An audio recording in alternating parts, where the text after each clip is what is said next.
All right, here we go.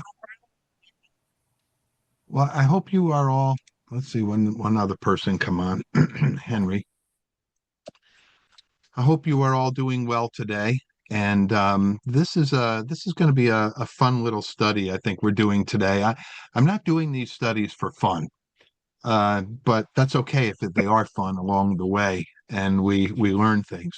But the reason for this study, just to remind you, and because I never know who's going to watch these things later, um, the reason for this study is that Jesus is returning soon, and there are lots of things that reveal this to us. And we are going to look today at some things that may surprise you a little bit. And I don't want to take our eye off the ball, though, and forget what the Bible says about the actual return of Jesus. And I'm going to share my screen and pull up our notes. Let's see. Hope I'm at the top. Yeah, I am. Good. So I just kind of want to keep this in mind in the beginning, just because again, I don't know who's going to watch this thing later on. I was surprised how many people have been watching some of what we've been doing, and I don't want them to be confused as to why we're doing this. Um, and the reason is because Jesus is coming soon. He's coming back. It's going to happen in two parts. The first is the rapture of us meeting Jesus in the clouds of the air. That could happen at any time. It could happen before the end of our study today. Wouldn't that be nice? I think that'd be wonderful. And the second is that after that, after a 7 year period of near hell on earth called the tribulation or the day of the Lord, he comes to earth. And so let's just keep that in mind of what it's all about. And our home verses, if I could call it that, which we're not going to study again, but I just want to keep them in front of you, is First Thessalonians 4, verses 15 through 18. And I'm going to read that right after we pray. Father, thank you for this opportunity to share in the Word of God and comparing it to what's happening today in the world. Would you please bless us and give us understanding so that we can marvel at the work that you're doing and so that we can be ready ourselves and so that we can help others to get ready around us for the second coming. We thank you in Jesus' name. Amen. First Thessalonians 4, verse 15, the Apostle Paul says, "For this we say to you by the word of the Lord, that we who are alive and remain until the coming of the Lord will by no means precede those who are asleep. For the Lord himself will descend from heaven with a shout, with the voice of the archangel, and with the trumpet of God, and the dead in Christ will arise first. Then we who are alive and remain shall be caught up together with them in the clouds to meet the Lord in the air. And thus we shall always be with the Lord. Therefore, comfort one another with these words." And just a reminder, too, of our timeline. We are over here on the left side, the present church age. And if you take this line and just keep on going back and back and back off to the left, you would get to the day of Pentecost when the church started. And right now we're in this present church age, and the very next thing on our calendar is a rapture of the church. When that happens, we don't know. But we will go to God's people will go to meet the Lord in the air. And shortly thereafter, there will be 7 years of tribulation. Okay. Right in the middle of it, the desecration of the temple. We're going to probably look at that the next time, because I think in our next one, we're going to look at see how the Jews fit into this and also what's happening today with what's going on there. Then after those 7 years, Jesus returns to earth for all to see, and there will be the judgment of the living nations right here, of everybody who's still alive on the earth. Then 1,000 year reign of Christ on earth before the final judgment, and then the eternal state begins. So that's kind of where we're at today, and away we go. So the title of tonight's study, and I realize I haven't given titles to everything, but the title of this one is Everybody Wants to Rule the World. Um, Now, back in March of 1985, a song came out by a group named Tears for Fears. Maybe some of you are aware of that. The name of the song was just as I said, everybody wants to rule the world. It's a catchy name. There's a fun little video with it that I looked at. The point of the video seems to be that everyone wants to get as much out of this life as they can. They want to be their own rulers. And I think this idea is true for most people, really. Remember the old Schlitz commercial? We should go for all the gusto that we can because we only live once.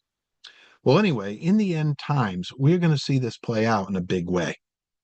And indeed, it won't be just the Antichrist who is trying to do everything he can to rule the world. There are going to be others in cahoots with him.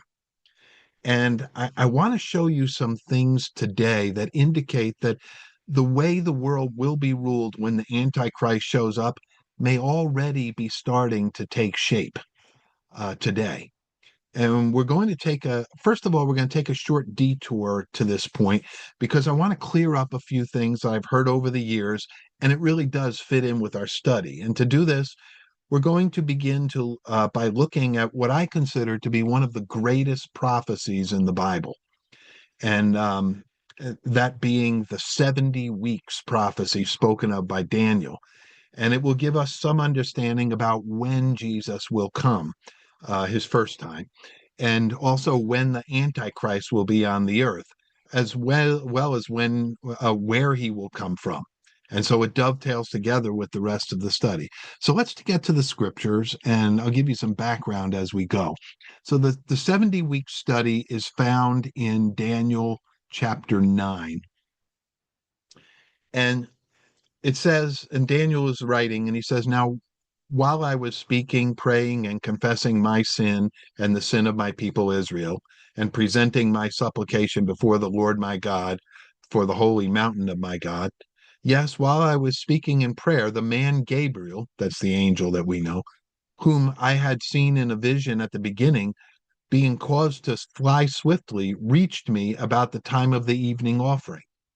And he informed me and talked with me and said, 'O Daniel, I have come now to give you skill to understand.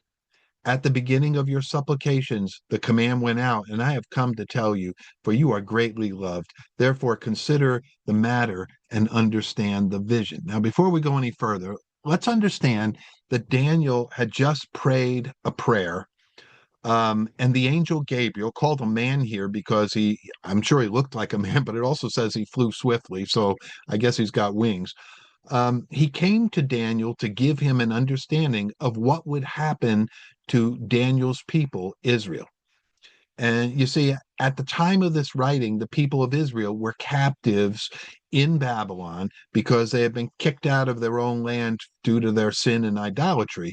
And Jerusalem had been destroyed 70 years earlier. But that was about to change. Daniel knew that because the book of Jeremiah says that after 70 years, they would be brought back to the land. And so he's praying about that.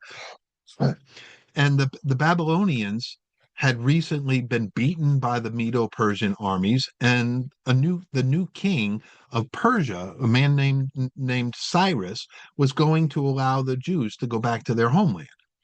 But the Jews would find as they returned to Jerusalem that the city had been destroyed 70 years earlier. All the walls around the city and even the temple were in ruins. And Gabriel was about to give Daniel a prophecy that concerns the repairs that would happen, and that they did happen in the days of Nehemiah and Zerubbabel. And the prophecy mentioned that part, but then it went all the way through the coming of the Messiah. And this is where it gets really amazing. The whole prophecy with many parts is known as the 70 weeks prophecy. So let's pick it up at verse 24. 70 weeks are determined for your people and for your holy city, to finish the transgression, to make an end of sins, to make reconciliation for iniquity, to bring in everlasting righteousness, to seal up vision and prophecy, and to anoint the most holy. Now, there are 6 different things listed here by Gabriel that'll be happening in the future for Israel. It's not our scope to look at them today. All right. But let's just sketch out some of the major parts. Okay. Um, as we go. But first, I want you to understand that the word weeks here in 70 weeks, the Hebrew word for weeks can be translated by the word sevens. All right. So the 70 weeks is actually 70 sevens. Now, question for all you math majors, what is 70 times 7? Well, this prophecy, which was from 500 BC, foretells the future of Israel for 490 years. That's the thing. So it's talking about 70 sets of 7 years. All right. So this is a prophecy that goes 490 years. Now, this whole prophecy, we'll look at that much of history. This prophecy is amazing because it actually pinpoints the very year when Jesus Christ will die for the sins of his people. And then he does, and this comes 500 years before it happens. And to me, this is one of the most faith-building prophecies in the Bible.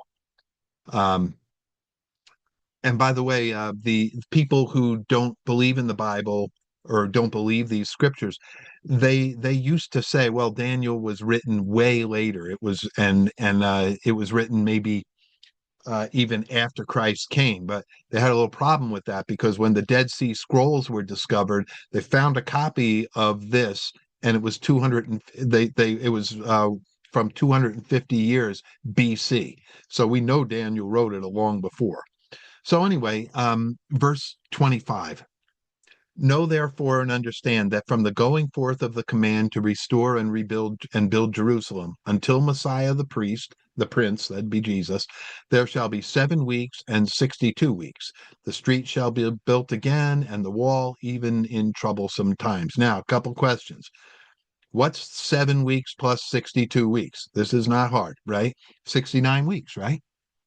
So the question is, why didn't Gabriel just say 69 instead of 7 weeks plus 62 weeks? That would be a little easier, right? Well, the reason being is because there's two things going on here. All right. First, we have the going forth. Look at in verse that verse in verse 25. Know therefore and understand from the going forth of the command to restore and build Jerusalem. Now, I want you to understand what that means. The command to build Jerusalem was given in 444 or 445 BC. There's some question as to exactly which year. It was given by King Artaxerxes, a Medo-Persian king. Now, we know this approximate date from two things. Number one, ancient records. Number two, and from extra biblical, they're not in the Bible. They're extra biblical records that are found in other areas in history. And the second one would be from the book of Nehemiah, chapter 2, verses 1 through 18. Nehemiah tells us it was in the Hebrew month of Nisan, tells it was in the 20th year of the king's reign. So if we know what year the king became king, we can figure out a lot of stuff, and it comes to either 444 or 445 BC. Okay. And so that's the way we know the approximate date of when this whole thing starts. And this is important because if this is a prophecy of 490 years and we're supposed to be impressed by it, about the fulfillment of it, it sure helps to know when it started, right? By the way, if you have any questions along the way, just let me, stop, hit your space bar, hold it down, and you can ask your question. Okay. So anyway, so we've got the first 7 weeks, 7 weeks plus 62 weeks. The 7 weeks, guess how long it took to rebuild Jerusalem and the wall around it? 49 years, 7 sevens. So there's our first seven. Okay, 7 plus 62 from the time of the command from Artaxerxes to the time Jerusalem was actually built, 49 years it took. 7 sevens, or the first seven. So anyway, yeah, so now the next thing we're going to look at is the 62 weeks after that, which is listed separate. Okay. And by the way, 62 weeks times, or, the 7 times 62 is 434 years, just in case you were wondering. And we're about to hear of something that will occur 34 years after Jerusalem was built. Now, let me let you in on a little something to simplify this, there's a in the math and everything like this. I want you to understand that the Hebrew calendar was 360 days, not 365. All right. And so Daniel is working on that calendar. And the other thing that's interesting is Daniel was in he was in Babylon when this happened. All right. Babylon also had a calendar that was 360 days, not 365. And I've taken that into account, and I'm not going to try to do the math with you on this because it gets a little complicated. But you can, if you're interested, you can let me know and I'll send the math to you later on. But the bottom line is when you look at this, when you go to the finish, um, let's see, where am I in my notes here? The whole prophecy goes from 444 BC at the end of the 69th week. It's either 32 or 33 AD. Now, so can somebody tell me what happened in around 32 or 33 AD? Anybody?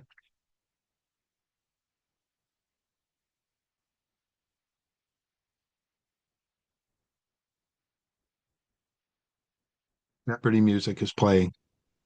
Jesus die? Yeah, Jesus died on the cross. Now, exact year that we're not 100% sure, but what we do know is right around then. So, and Henry is absolutely right. So, as we look at this, look at verse 26 of the prophecy, okay, which I guess we don't have it right up there. But as we continue in the prophecy, and after 62 weeks, Messiah shall be cut off, but not for himself. So Jesus Christ died in Jerusalem in 32 or 33 AD or thereabouts. Now, I want you to think about this. Christ began his public ministry. Um, well, let's see. We know that Jesus was born around the time where BC switches to AD. All right. BC means before Christ, right? So, anyway, we also know that Jesus began his public ministry at the age of 30. All right. Luke 3:23 tells us that. And his ministry lasted about 3 years. So, as you're kind of doing the math with this in your head, if he was born around the last day, year of, 1 BC or 1 AD, did you know there's no zero in the calendar? So that kind of is of a weird thing. But anyway, his ministry lasted about 3 years. That puts us right around 33 AD. Okay. And you can argue about the math a little bit because there are some other things, but some minor disagreements on the exact year that Artaxerxes issued the decree and such. But the Messiah presented himself in Jerusalem as king on Palm Sunday on or about AD 33. All right. And he was cut off. And as it says, not for himself. Okay. He was crucified on the cross 5 days after Palm Sunday, not for himself.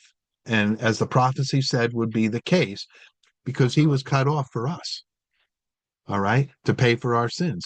And this is an amazing prophecy from Daniel that more than 500 years before this happened, Daniel predicted the year it would happen. Now, again, we're a little cloudy on exactly what year it started, and some of the years were with the 365 or the 360. They can be um, cause disagreements, but this should be really faith building that Jesus is truly the long awaited Messiah. There's no one else who could possibly be even considered for this. Okay. So when the Messiah died, something else also happened. Now, let me just show you this diagram, by the way. Okay. Um, when Messiah died, this 490-year clock that charts the life of the nation of Israel stopped, and it will not start again till the rapture of the church. But let me just kind of show you this. Maybe make it a little smaller so that I can get the whole thing up there. That's better. So this is the 70th week of Daniel, and over on the bottom left, we have the decree of Artaxerxes. All right.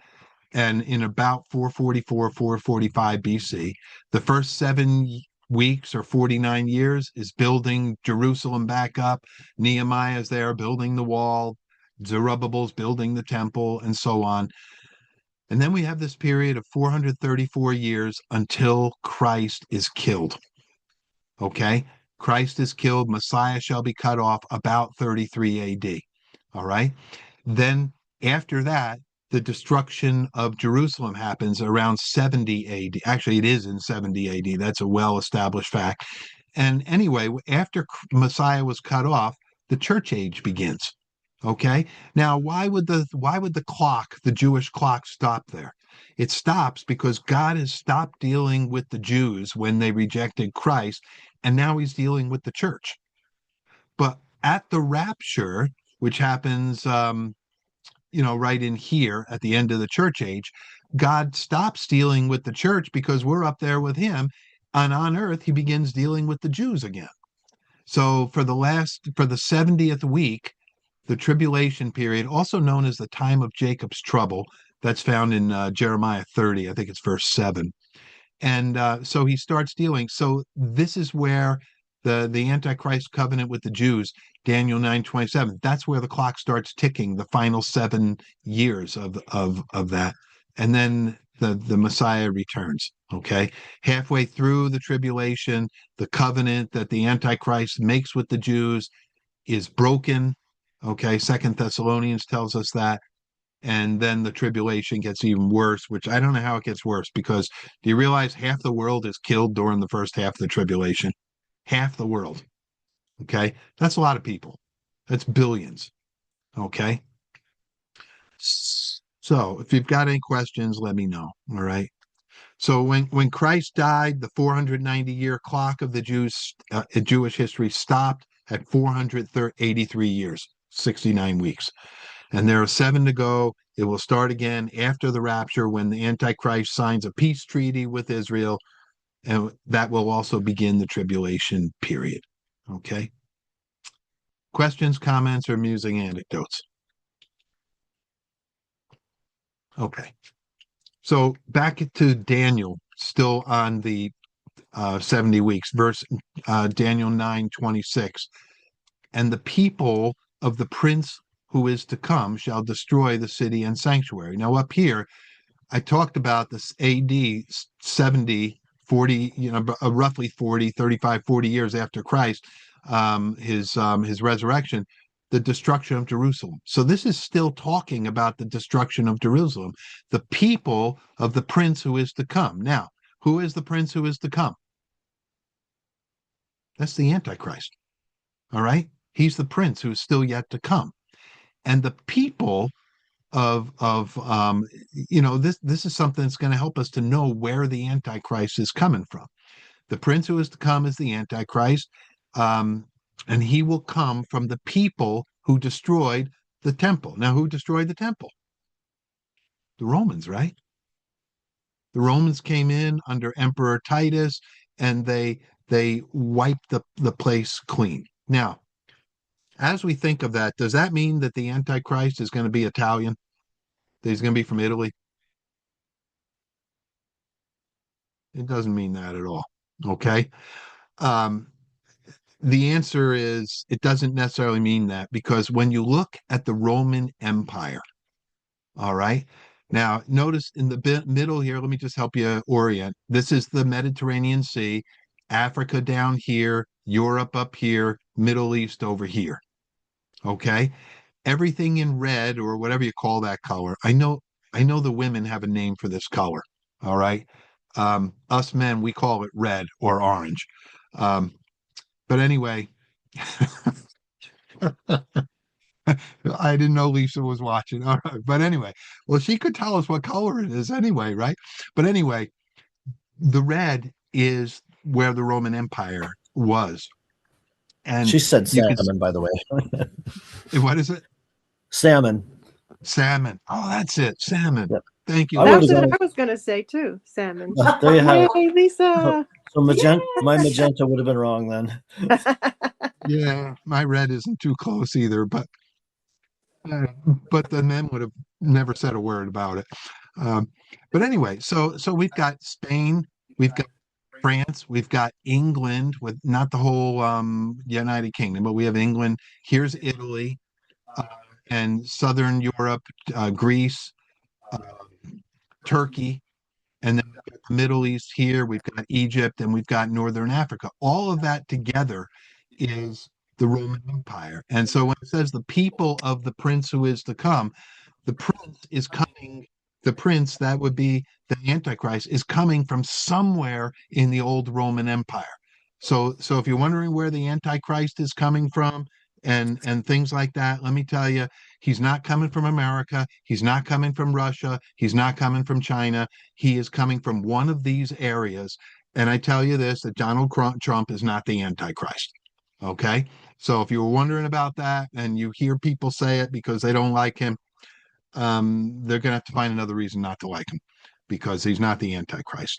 Um, Now, I want you to realize some things today, though, that are happening in the world that I think our President Trump, may unknowingly being helping to set the scene for this. All right, for the Antichrist to come and for him to do his stuff. Um, and so that's what I want to talk to you about right now. And then I've got something else that kind of goes with some of this.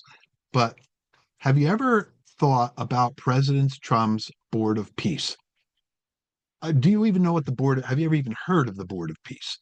So the Board of Peace, this was something that President Trump unveiled in January of this year. All right. The Board of Peace is an international US led organization, okay, launched by President Trump in January, supposedly to oversee Gaza's reconstruction, all right, and potentially to work in other global conflict zones as well. Now, this Board of Peace, is headquartered in the United States at the U.S. Institute of Peace. I didn't know there was such an animal, but there is. Okay. The Board of Peace aims for a quote, transactional approach to peacemaking, and it's operating under a charter with a chairman centered structure. And what that means is it gives Trump the authority over decisions and even over membership. Okay. So, and by the way, that what I just read there is from the Better World campaign. All right. Now, the question is this Board of Peace a good thing or a bad thing? The answer is it might not be good. So, how's that for a wishy washy answer? But anyway, I want to read one of my favorite people to read each when I get her stuff is Jan Markell from Olive Tree Ministries. And if you don't know who she is, I recommend you look her up on YouTube because she's amazing. She's not a teacher, she's not preaching or anything like that. But what she is doing is keeping her eye on the ball of what's happening in the end times. And she works with people like Jack Hibbs and a couple other people who are really, who are, going from place to place throughout this country and even parts of Canada and other places, uh, teaching about what's going on in the world and how soon Christ's return might be. But anyway, Jan said this: the Bible describes a future period in which authority is concentrated not solely in traditional kingdoms, but in a limited number of powerful figures who operate beyond national boundaries. Now, by the way, we'll see more about this in Revelation 17 in a few minutes. Okay. And she said that is why I am paying close attention to Trump's Board of Peace. Now I want to read you some of the stuff that she came up with because this is kind of scary. All right. All right. So, and what I did is I went through this. The stuff I bolded, or well, some of the stuff I kind of left it so you can hardly read it. It's there. Those aren't the ones I'm going to read. They're all fantastic. But first of all, number one, fast facts. President Trump will serve as chairman and wield considerable overall control. The BOP, or the Board of Peace, will help resolve conflicts globally. That's why it's there. Trump has the sole authority to invite new members and appoint a successor. Now, here's the problem with this. I'm not worried about President Trump, but President Trump's like 80 years old or 79 years old. He's not going to last forever. and there's going to be somebody else who's going to take over this thing, and we're going to and basically what we're doing is we've got one person who's running this thing, and that's not a good thing. Okay, unless you're looking for a worldwide dictator, because a lot of the stuff. Number three, a lot of godless people seem to be in charge, such as Steve Witkoff. He is one of Trump's closest friends. He's a real estate mogul. Jared Kushner, that's Trump's son-in-law. Tony Blair, he used to be the foreign, let's see, what do they call that? He was in Britain, okay? And almost 60 more movers and shakers, most who have a very worldly view of the world and of peace, okay? Um, Now, number four, I love this one. Does President Trump envision this as the beginnings of an alternative or replacement to the United Nations? Maybe at face value, it sounds like a great idea. But that's the thing, face value. Number five, the price tag for a nation state being a member of this is $1 billion. So that eliminates some third world countries. Maybe that's good. The Somalis of the world will have to watch from afar. All right. Um, and that can often be a good thing. Number six, most European countries, including the United Kingdom, France, Germany, have declined a position on the board, leaving to significant dominance of the Middle Eastern Arab states on this board. So you can get an idea of this board of peace, who's going to be on this thing. Okay. And part of that too is these Middle Eastern Arab states, you know what the lot of women is in a lot of these places? It's not good. It's not good. And yet these people are going to be, uh, calling the shots in a lot of different ways. Number seven, the Board of Peace will be run by AI, okay, by artificial intelligence. Clearly, this is preparing the mark of the beast system. It seems to be setting up the Antichrist end time system. Okay. Number eight will pass. Number nine, Russia has been invited. All right. How can a country engaged in a brutal war be part of a board of peace? Number 10, the Pope has been invited too. The end time establishment is surely not complete without participation from the Vatican. Okay. Because the world awaits a spiritual leader. And we could talk about that too. There's a lot of interesting stuff. Number 11, Israel is invited, but is outraged to be on a platform with the likes of Qatar and Turkey. I don't know a whole lot about what their problem is with Qatar, but Turkey has actually threatened to invade Israel last year during the war with the Palestinians in Gaza. And so these are people that would be, on the board of peace. 13, questionable and shady outfits such as the World Economic Forum, a little bit more on that in a moment, may participate. Now, here's the thing. These people aren't elected, all right? And there are plenty of shady characters. Let me get this down here for you a little bit. Plenty of shady characters. That it has been suggested that many participants are kings without kingdoms. Okay, interesting phrase there too. 14, Prophecy Newswatch says it best about what this Board of Peace is: a peace guaranteed by outsiders, power consolidated in elite hands, decisions about Israel made far from Jerusalem, a world growing comfortable with governance by committee rather than covenant. And then finally, since organizers claim it will solve all the world's problems, it is tribulation-esque, peace and safety. When they're shouting peace and safety, sudden destruction comes. So tribulation-esque, and could be preparing the way for a global leader. And this is something Jan ends at it says at the bottom. It is likely not President Trump, okay, the global leader. But keep your eyes on Jared Kushner, who is truly one of the world's most powerful unelected leaders. Now, as far as I know, Jared Kushner is not he can't be the Antichrist, because even though he's Jewish, he's American, as far as I know. So anyway, questions, comments, thoughts? Anybody have any thoughts they'd like to share?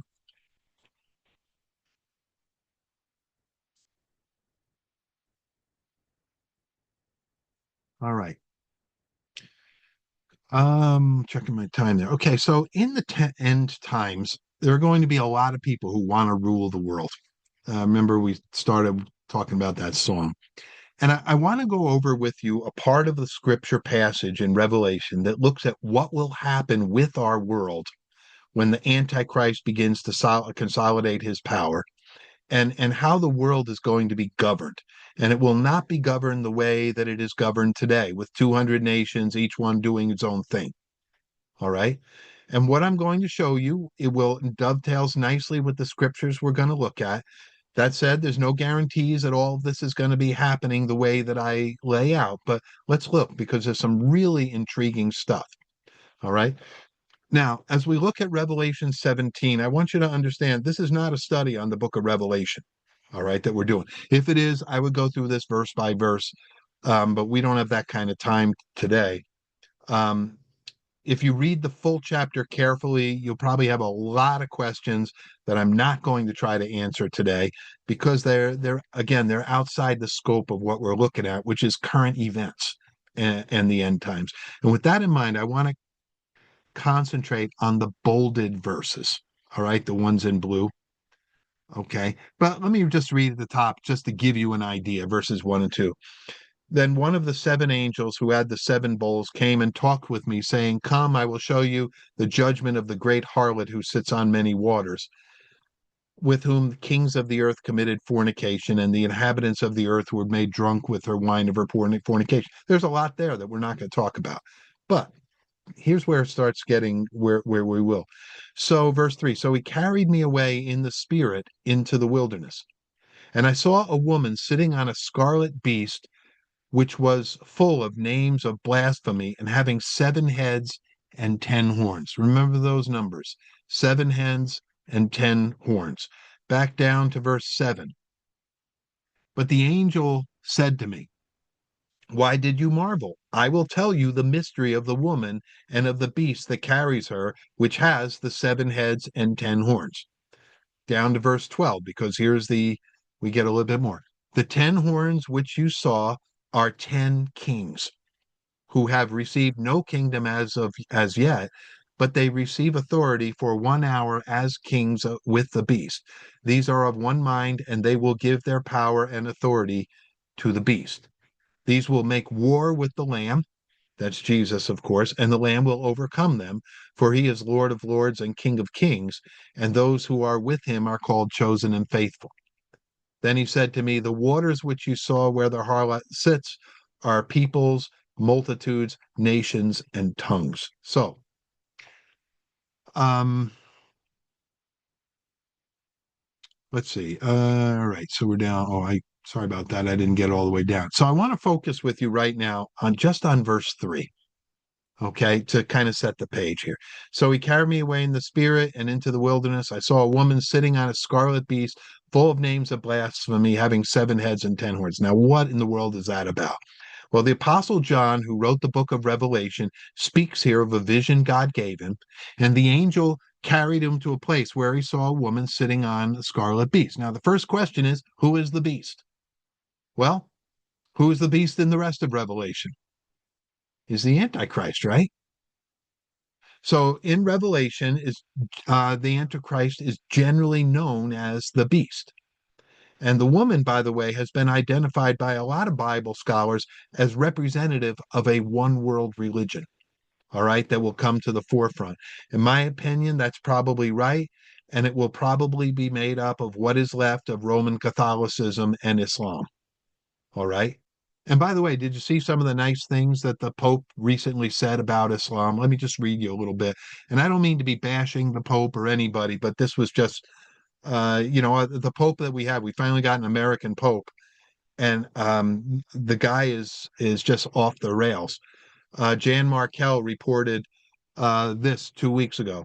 The American-born Pope is stirring the pot wherever he goes as he paves the way for a global religion. While lambasting America over the Iran war during the Easter weekend, the Pope said nothing about the Islamist bloodbath in Nigeria at precisely the time when dozens of Christians were gunned down. he said that people should be, quote, a little less fearful of Islam, and that, quote, Islam is a religion of peace we can learn from. All right. And then Jan goes on and says, like the King of England, who celebrated Ramadan and ignored Easter. The Pope is equally confused when it comes to Islam. All right. So notice that the beast, which sits on, notice the beast, okay, on which the woman sits, has 7 heads and 10 horns. Okay. Now, let's talk about that a little bit. Now, I can't go into too much detail because if I went into the detail, it'd take a whole hour. All right. Um, the 7 heads show that the beast is the final fulfillment of the world's great empires. In the book of Daniel, Daniel talks about Babylon, Medo-Persia, Greece, and then a final one, Rome. Okay. And much of this, I think it's in Daniel, this is in 2 different chapters, chapter 2, I think it is, or maybe 3 and 7. And by the way, the leader of Greece at the apex of their empire was Alexander the Great. All right. Well, Alexander died when he was about 30 years old, and his kingdom was divided up into 4 parts, and each one was ruled by one of his subordinates. And so it all breaks out this way. Head one, when we think of 7 heads, one of them is showing that the Antichrist coming is the culmination of Babylon. He is the culmination of Medo-Persia, because each of these were wicked kingdoms overall. The culminate, and then 3, 4, 5, and 6. Those are the 4 guys who took over, who became kings um, when Alexander died. And the 7th is the old Roman Empire. So that's why it's showing these. Okay, so the 7 um, heads speak about the fact that the Antichrist is the fulfillment of all of these major world empires. Okay, any questions about that? Everybody got that? Okay. Now let's talk about the 10 horns, because this is where this really gets interesting. The beast has 7 heads. We talked about that, and 10 horns. Now the question is, what are these horns? Well, there's no guesswork about this because John tells us. He says in verse 12, the 10 horns which you saw are 10 kings, and who have received no kingdom as yet, but they receive authority for 1 hour as kings with the beast. And these are of one mind, and they will give their power and authority to the beast. Now, um, many have taken this to mean something that I don't think it means. They take it to mean that 10 nations, probably in the former Roman Empire, because the beast is going to come from the old Roman Empire, that 10 other nations in there are going to make up the core of the Antichrist kingdom. So, for example, they would say the leader of Italy, the leader of France and Spain, and a bunch of other countries totaling 10 would probably be part of those who follow the beast. All right. And so they would reign with the Antichrist for about a year before they would give all their power to him. But here's the thing, the Bible doesn't say that. All right.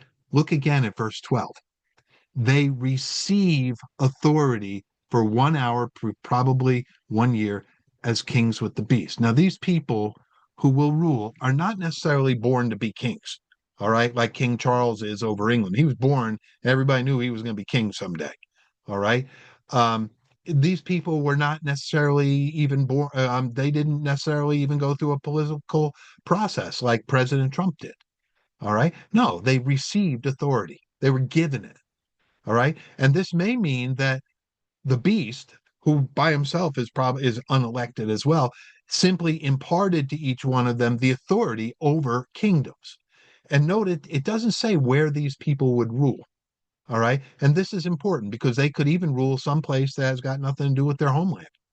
All right. Also, it doesn't say that they would only rule one country, only that they would receive a kingdom. Now, let me ask you a question. Can a kingdom be more than one country? Can a person rule more than one country at a time? Yeah.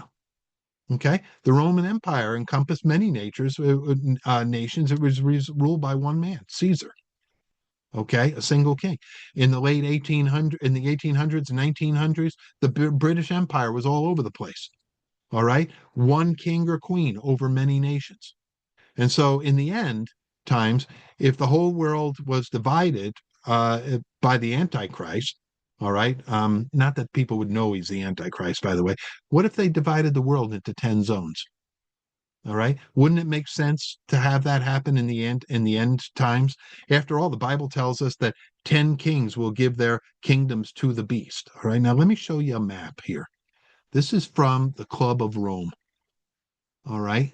And this is really important map. And let me make it a little bit bigger.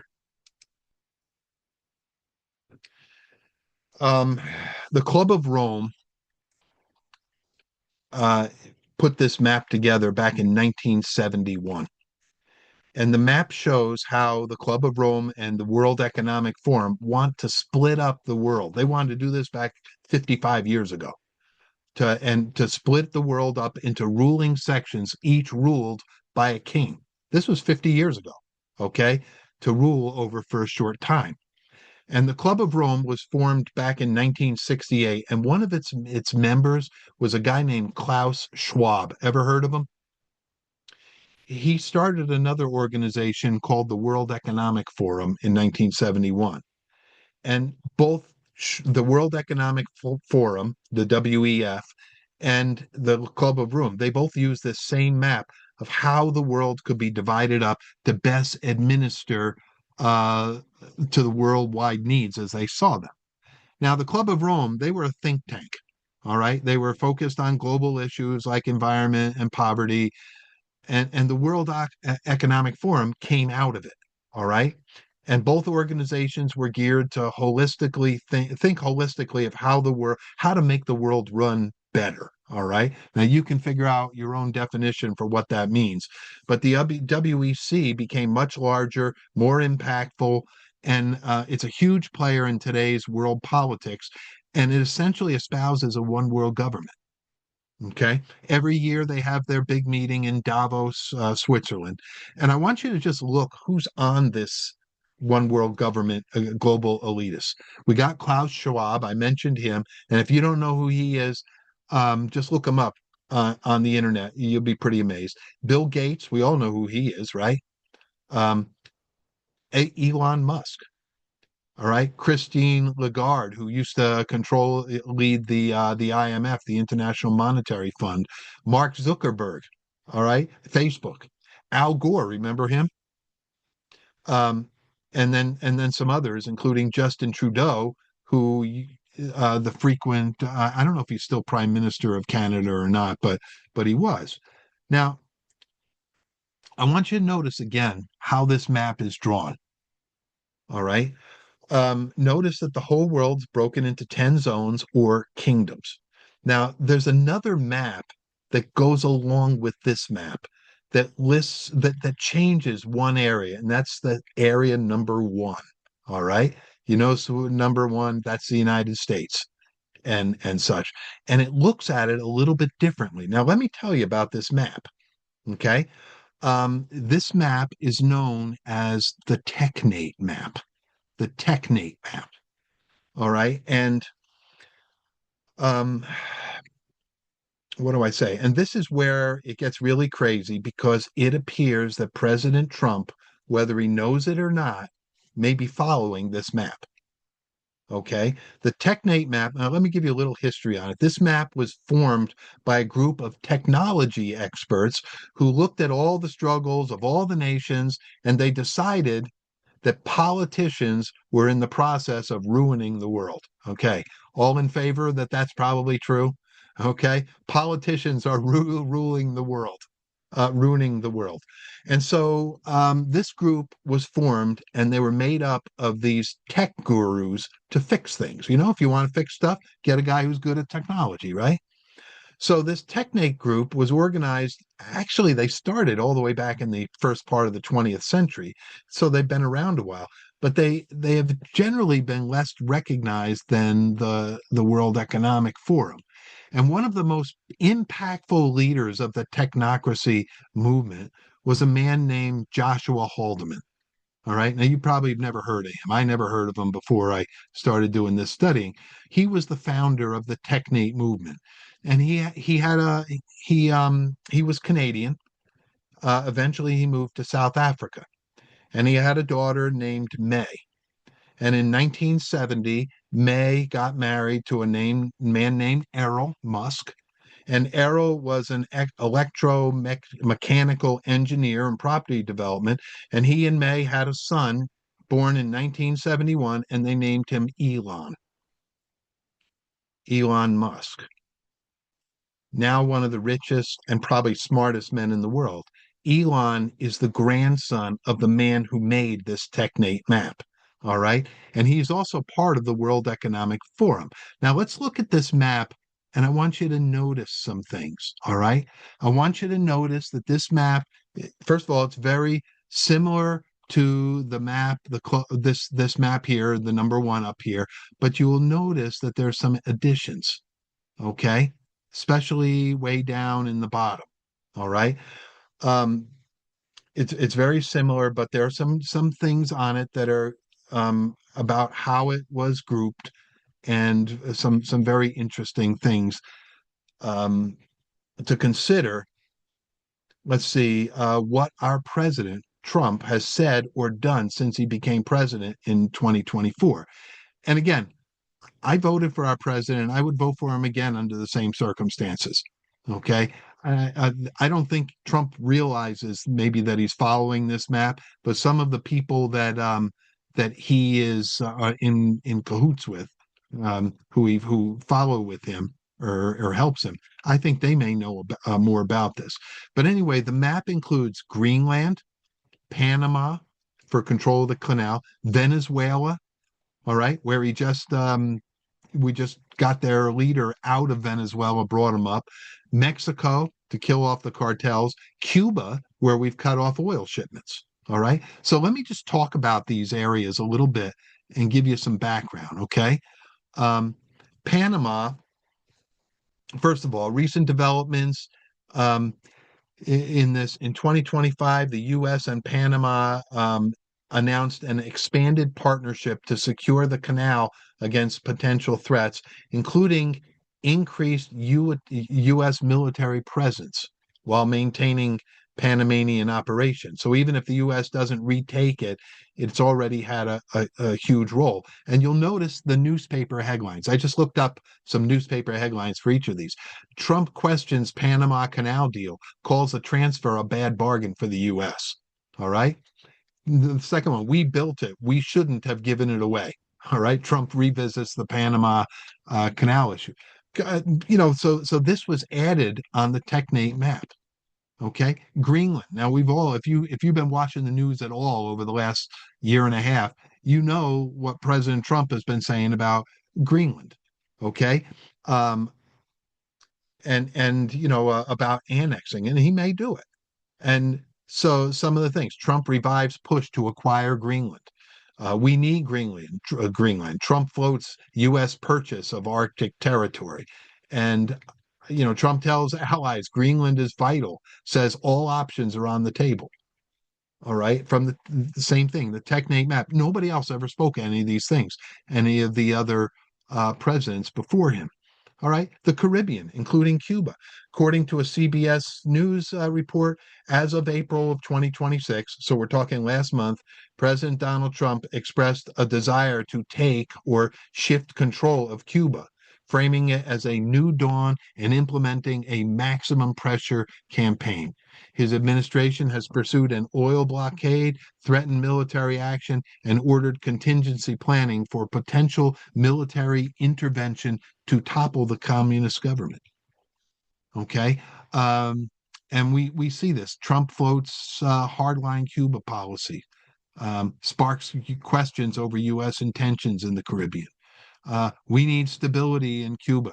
Trump comments fuel speculation on expanded U.S. role. Okay. And then we have Venezuela.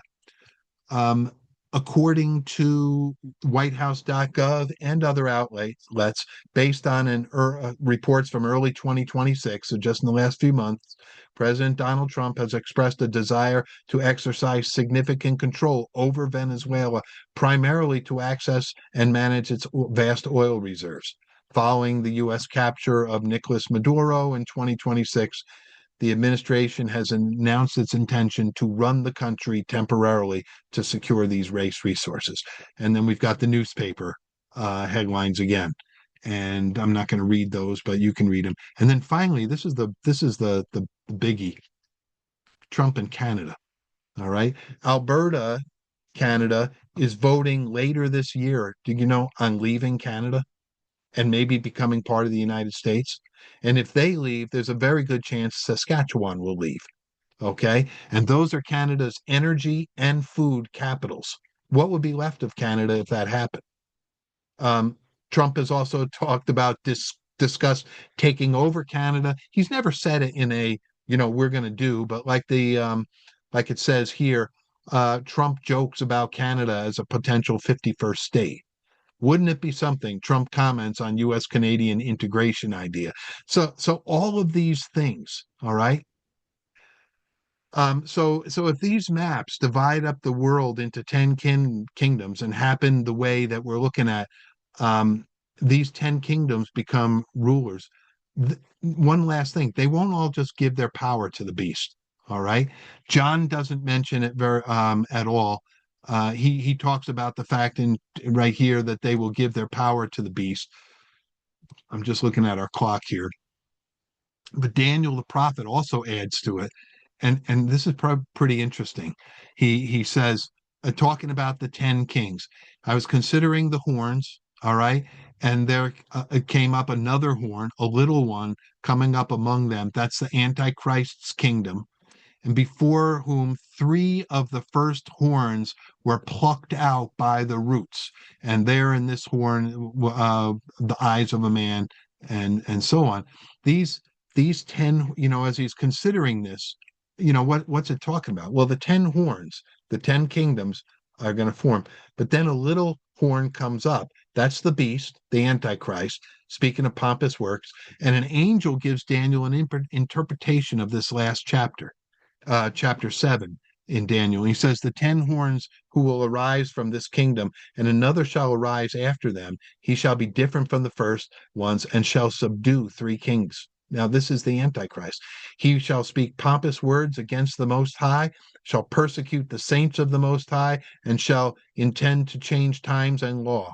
And then the saints will be given into his hand for a time and times and half a time, thinking about the last 3.5 years. But what are we looking at here? We're looking here at three of the 10 kings who are over some of these places. If this was the right map, we don't really know that. Three of the 10 kings won't want to give over their kingdom to the Antichrist. Okay, so he's going to subdue them and take them.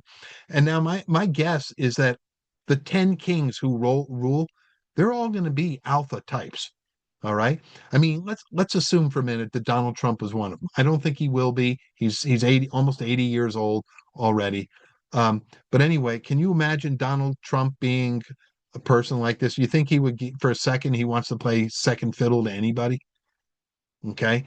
He'd probably be one of the ones where the Antichrist had to come in. So if his presidency, you know, it ends and he was asked by the Antichrist, who he wouldn't know as being the Antichrist, but to be a king over a section of the world, can you see him ever wanting to give it back? I guess I just don't see that. And that would lead to forced subjection by the Antichrist. All right. I overdid it on time, folks. Sorry about that. I'm trying to keep this as close as we can. So that's all I got. Questions, comments, thoughts, anything?